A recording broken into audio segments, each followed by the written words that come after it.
Olá, solidários e solidárias, tudo bem com vocês? Espero que sim. Hoje nós vamos dar continuidade à nossa aula de impostos, turma, tá? Então é a nossa aula 2 de impostos. Na verdade, já não sei mais qual é o número da aula aqui do curso, tá bom? Fazendo um link com a nossa aula anterior, acho eu que é a aula 7, né? Agora nós já estamos na aula 8 de Direito Tributário.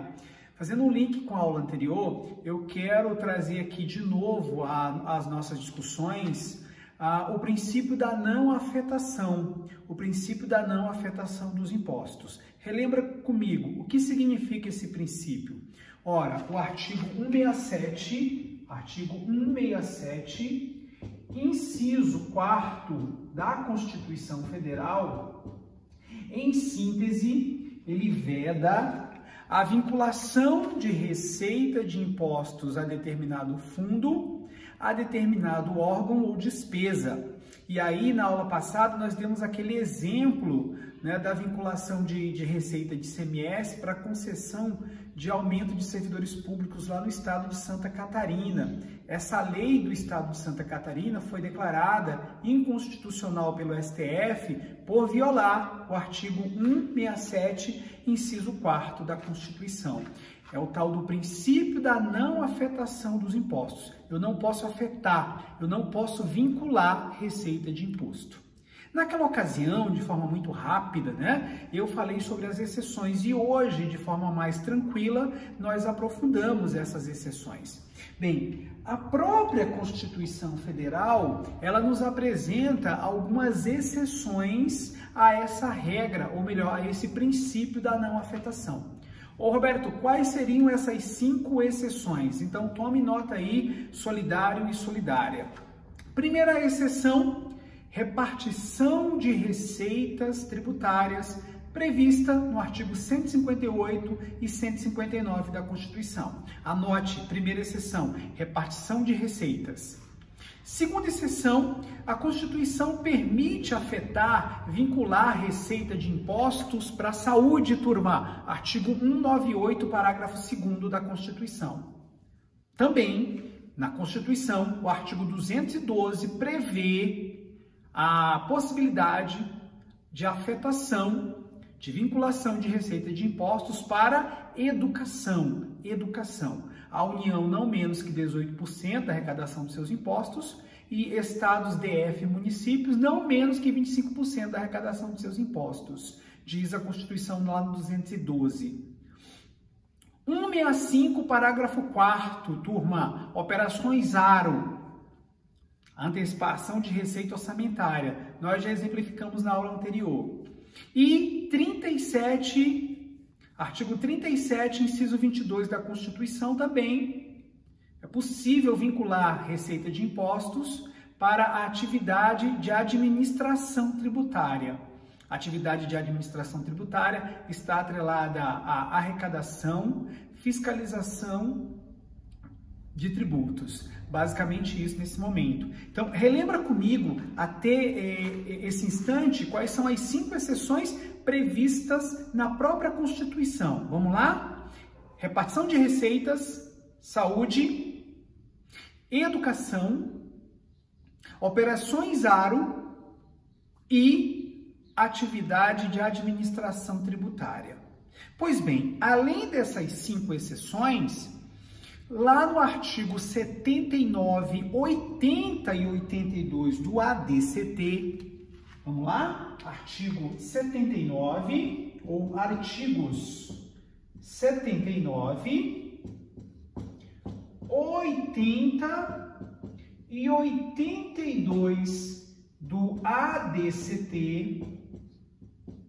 Você que está iniciando seu estudo para concurso agora, né, ou está estudando há pouco tempo, o que é o ADCT? Ato das disposições constitucionais transitórias. ADCT, Ato das Disposições Constitucionais Transitórias. São regras constitucionais que são instituídas para viger por um determinado período. Ato das Disposições Constitucionais Transitórias.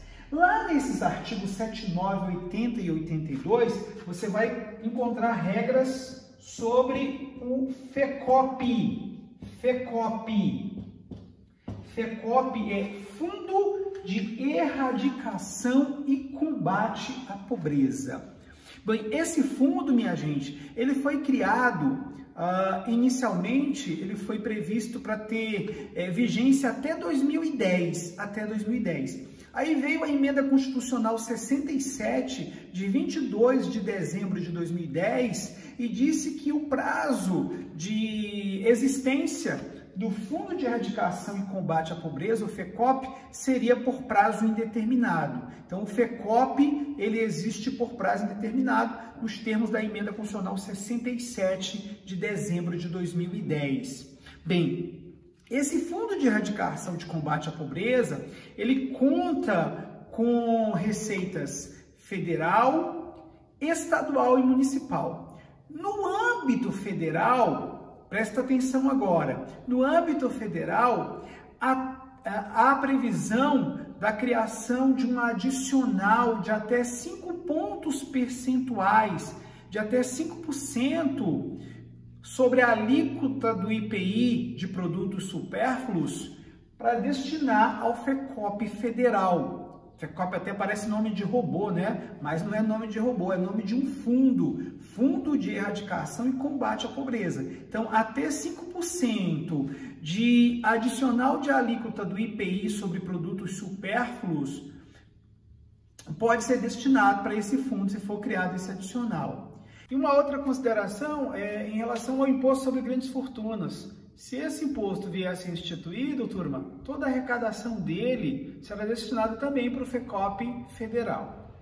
Bem, em relação ao FECOP no âmbito estadual, o artigo 82 do ADCT prevê a criação de um adicional de alíquota de até 2% sobre mercadorias e serviços supérfluos a ser destinado também para o FECOP estadual. E no âmbito municipal, um percentual de até 0,5%, até 0,5%, sobre a alíquota do ISS para ser destinado ao FECOP municipal. Só para ficar bem claro, até 0,5 ponto percentual de adicional de alíquota do ISS sobre serviços supérfluos, nós sabemos que ISS incide sobre serviços, destinado aí ao FECOP municipal. Então, nas 3 esferas de governo, nós temos previsão de vinculação de receita de impostos para o Fundo de Erradicação e Combate à Pobreza. Em síntese, FECOP federal, há previsão de arrecadação de receita de IPI, 5 pontos percentuais, e imposto sobre grandes fortunas. FECOP estadual, há previsão de vinculação de receita de ICMS, adicional de até 2 pontos percentuais para o FECOP estadual. E, no âmbito municipal, adicional de 0,5%, meio ponto percentual, para o FECOP no âmbito municipal. 5, 2,5% são as alíquotas respectivas, né, para o IPI, ICMS e ISS, que são os impostos aí que incidem sobre valores agregados, ok? Pois bem, não obstante o princípio da afetação, eu quero que você anote aí meu solidário e minha solidária. Não obstante o princípio da afetação, que veda que uma lei vincule, afete receita de impostos, é óbvio que a lei orçamentária anual de cada ente, que é a lei que programa receitas, né, a arrecadação de receitas e a destinação dessas receitas a certas despesas, a lei orçamentária anual, ela vai programar onde a arrecadação de impostos será aplicada. Tudo bem? Então, guarde isso. Não obstante o princípio da não afetação, que veda que uma lei vincule receita de impostos, a lei orçamentária anual, a LOA, ela vai programar onde a receita de imposto será aplicada. Ok? Beleza? Ótimo. Continuemos, turma. Vamos lá. Quase acabando impostos. Distribuição de competência em matéria de impostos. Então, distribuição de competência. Deixa eu te falar uma coisa. A doutrina diz assim para nós, olha só, em matéria de impostos, então vamos trabalhar aqui, ó, distribuição de competência, né? Distribuição de competência. Distribuição de competência tributária em matéria de impostos. Pois bem, em matéria de impostos, a Constituição Federal, ela declara expressamente qual é o ente titular da competência, qual é o ente que pode instituir o respectivo imposto. Tudo bem? Nós chamamos isso, gente, de competência privativa. Então, em matéria de impostos, nós temos uma competência tributária privativa. Ô Roberto, só para ficar bem claro para mim, tá? Que estou iniciando os estudos agora, né? Essas aulas são aulas básicas. O que é uma competência privativa? A Constituição declara qual é o ente que pode instituir o imposto. E por que a Constituição assim procede, minha gente? Pois bem, a Constituição assim procede por uma razão muito simples. Relembra comigo das aulas anteriores. Imposto é tributo não vinculado. Ou seja, imposto não exige uma contraprestação estatal específica.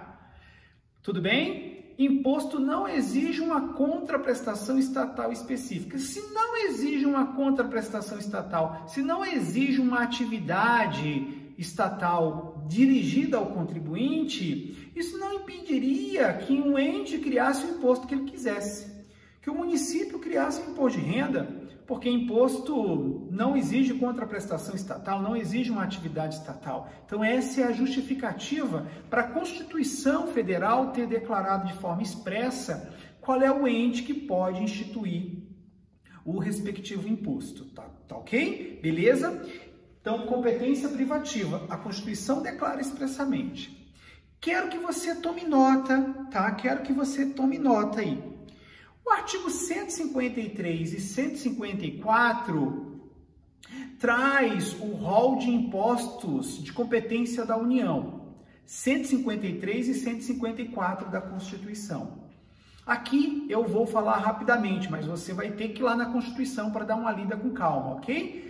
Vamos lá, são impostos da União, impostos federais. O imposto de importação, exportação, o IPI, que é o imposto sobre produtos industrializados, o IOF, que é o imposto sobre operações financeiras, IOF, imposto sobre operações financeiras, o imposto de renda, o imposto territorial rural, o famoso ITR, e o imposto sobre grandes fortunas. Esses 7 estão no artigo 153. No 154, o imposto extraordinário de guerra e o imposto residual. No 155, você vai encontrar os impostos estaduais. Aqui eu menciono rapidamente, apenas 3. Vamos lá?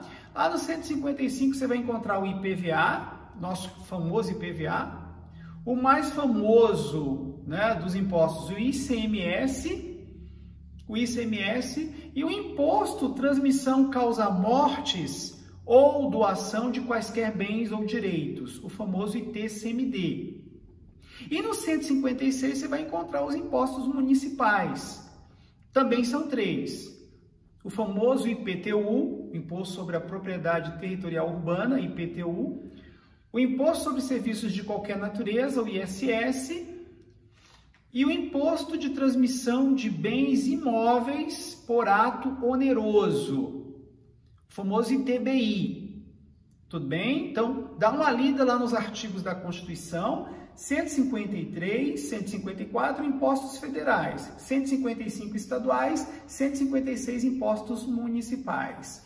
Observação importante sobre distribuição de competência, turma. Vamos lá, anota aí para mim. O rol de cada ente, rol de quê, Roberto? O rol de impostos que constam dos artigos que eu mencionei.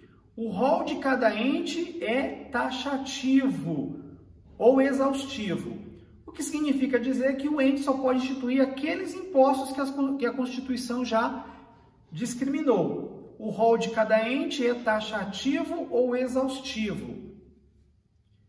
Com exceção, queridos e queridas, com exceção do rol da União. A União pode criar impostos residuais, conforme prevê o artigo 154, que nós já mencionamos aqui. Desde que cumpridos certos requisitos, a União pode criar impostos residuais. Ô Roberto, o que seria um imposto residual? Tema que nós vamos aprofundar no futuro. É um imposto novo. Esse imposto residual é um imposto novo. Tanto que o 154 da Constituição, Solidários e Solidárias, ele traz exigências. Quais são as exigências? A União, para instituir um imposto residual, ela deve fazer por meio de lei complementar, ok? O fato gerador e a base de cálculo tem que ser novo, ou novos, né? Novo fato gerador e nova base de cálculo, ou seja, tem que ser diferente dos impostos já existentes e tem que observar a regra da não cumulatividade, que nós vamos estudar aqui. Imposto residual, quais são os requisitos? Lei complementar, novo fato gerador e nova base de cálculo e tem que ser não cumulativo. Então, o rol de cada ente é taxativo ou exaustivo, mesma coisa. Exceção se faz a União, que pode instituir impostos residuais, que são impostos novos, cumpridos os requisitos que nós acabamos de elencar. Fechando as nossas discussões sobre impostos, meus queridos, vamos para o último tópico sobre impostos. Qual é o último tópico? O último tópico é o que trata sobre a criação de impostos. Como é que se cria um imposto? Criação de imposto. Criação de impostos. Ok? A criação de um imposto, meus queridos e minhas queridas, a criação se faz por meio de lei.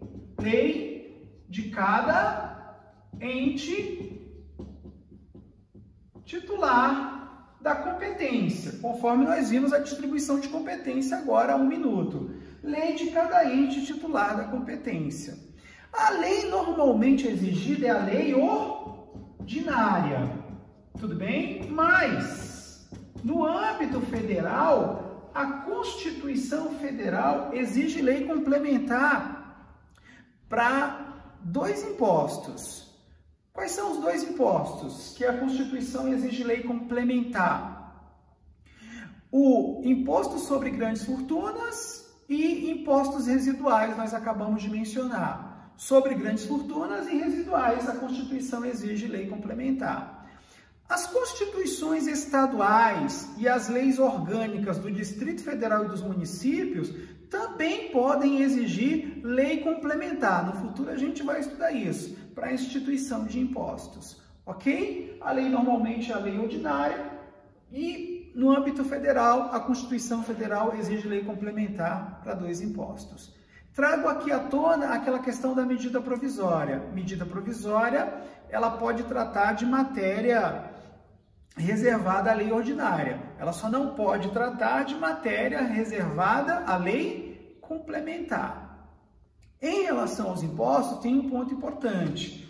O artigo 146, turma, inciso 3º, artigo 146, inciso 3º-A, da Constituição Federal de 88, artigo 146, inciso 3º, a linha A, da Constituição de 88, ele exige lei complementar da União para definir, anota aí para mim, fato gerador, base de cálculo e contribuinte de impostos.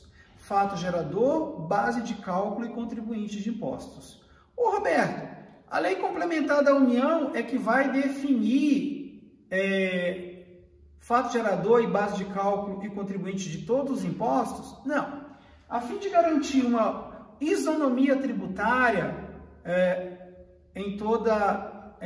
no âmbito nacional, a fim de garantir uma isonomia tributária, A Lei Complementar da União, para evitar conflito entre os entes políticos, ela vai definir de modo geral fato gerador, base de cálculo e contribuinte de impostos federais, estaduais e municipais. E aí, quando o ente for criar o seu imposto, ele tem que observar, primeiro, a Constituição Federal e observar a Lei Complementar da União, que traz regra geral sobre imposto. Se a União ela não editar essa regra geral de imposto, os estados, DF e municípios podem legislar aí de forma plena para atender os seus interesses. Isso foi o que disse o Supremo Tribunal Federal, turma, quando julgou uma questão envolvendo IPVA. O IPVA é um imposto que foi criado na década de 80 e até agora, até hoje, não existe uma lei complementar da União definindo fato gerador, base de cálculo e contribuintes do IPVA. De modo que, como não existe a lei complementar da União, disse o Supremo Tribunal Federal, o Estado e o Distrito Federal, que é titular da competência em matéria de IPVA, pode legislar de forma plena em relação à matéria. Ok? E assim, meus caros, nós fechamos as nossas discussões sobre essa espécie tributária chamada imposto, a mais importante espécie tributária. Na aula que vem, nós começamos as nossas discussões sobre as taxas. Espero que você fique bem e que a paz esteja com você.